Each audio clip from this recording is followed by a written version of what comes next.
रे गा मा धा। माँ जी, सारे गामा पा धा नी सा होता है। अरे वो तो सब गाते हैं, ये मेरा स्टाइल है। आवाज तो कम कर लीजिए माँ जी, पर्दे फट जाएंगे कान के। ये कहो कि पर्दों में आग लग जाएगी। देखना, मेरी आवाज सुन के जज आग लगा देगी, आग लगा देगी, तू तो आग लगा देगी, ऐसा बोलेंगे। सरिता वहां से परेशान होकर चली जाती है और सास रियाज जारी रखती है।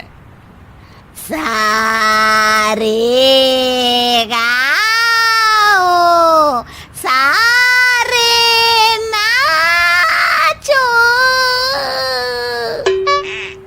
तभी बाबूजी दुकान से लौटते हैं। अरे देव की, क्यों तानसेन बनी हुई है? कान से खून निकालोगी क्या? अरे क्या हुआ, रियाज तो करने दो मुझे। इसको रियाज बोलते हैं? ऐसा लग रहा है जैसे घोड़े हिना रहा है। घोड़े पे बैठ के ही बम्बई जाऊंगी मैं तो, जब जज साहब कहेंगे कि देवकी तुम मुंबई आ रही हो। जज साहब, वो अदालत वाले? अरे नहीं नहीं, बड़े लोग हैं, आप नहीं जानते हैं। ओ मैं तो छोड़ चली अपना ये देश, बम्बई मुझे प्यारा लगे। गाना गाती हुई देवकी चली जाती है और बाबूजी अपनी सरफिरी पत्नी के इस संगीत प्रेम की चर्चा करने बहू के पास चले जाते हैं। अरे सरिता बेटा, सुनो तो, ये तेरी सास को क्या हुआ है बेटा? सुबह तो अच्छा भला छोड़कर गया था इसे। सिंगर बनेगी अब वो। सिंगिंग रियलिटी शो में जाने की सुबह से तैयारियां चल रही हैं इनकी। हाँ, अब तो कोयल के सुर मेंढक छेड़ेगा। हे भगवान, सद्बुद्धि दो इसे। इधर बाबूजी भगवान को कहते हैं और उधर राधा रानी प्रकट हो जाती है, देवकी की मोहल्ले की सबसे पक्की दोस्त। क्यों री देवकी, काहे इतना गला फाड़ रही है? कोई चीखने चिल्लाने का कंपटीशन है क्या? अरे ये देख, नया सिंगिंग शो, मैं भी गाऊंगी, हिंदुस्तान के दिलों की धड़कन बनूंगी। अरे इतना बेसुरा गा के दिलों की धड़कन नहीं, दिलों का अटैक बन जाएगी। इससे तो अच्छा है कि नाच ही ले। वैसे भी दिन भर मोहल्ले में नाचती तो रहती है तू, कभी इसके घर कभी उसके घर। देवकी को समझ में आ जाता है कि उसका गाना किसी को पसंद नहीं आ रहा। अगले दिन सरिता देखती है कि सास पैरों में घुंघरू बांध के नाच रही है। अरे माँ जी, क्या मंजुलिका बनी हुई है आज आप? अरे नाचने दे बहू, जब तक है जान जाने जहां मैं नाचूंगी। अरे माँ जी, अभी जान निकल जाएगी इतनी जोर से नाचेंगी तो। अरे अरे क्या कर रही हो? अरे दिख नहीं रहा, डांस कर रही हूँ।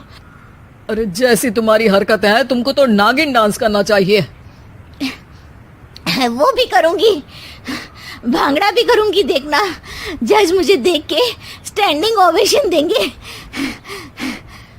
हाँ, स्टैंडिंग ओवेशन तो देंगे ही, ताकि खड़े होकर वहां से भाग सके तुम्हारा डांस देखकर। अरे कुछ ढंग की चीज करो, ये रोज क्या नया शुरू कर देती हो? सास को लगता है कि उसका डांस का सीन भी बिगड़ गया। अब वो टीवी देख के कोई और कलाकारी ढूंढने लगती है।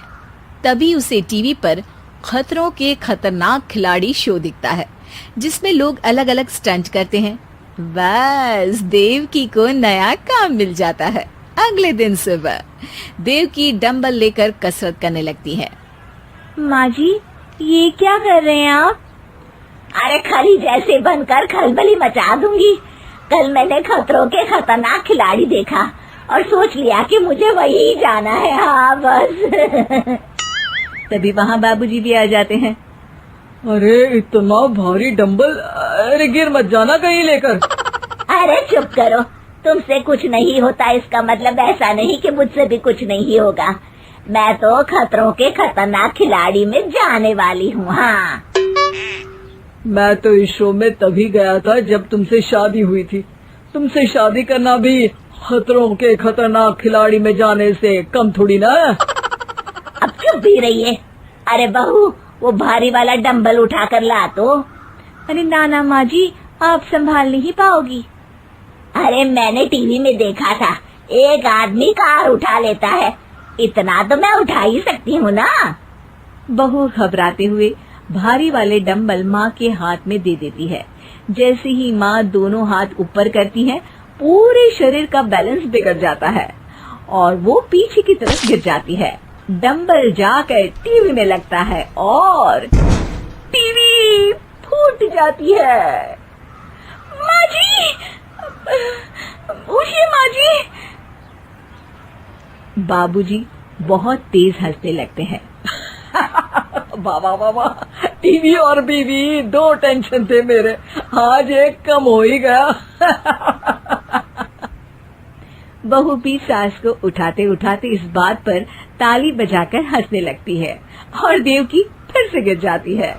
और इस बार देवकी भी अपनी बेवकूफी पे हंसी रोक नहीं पाती।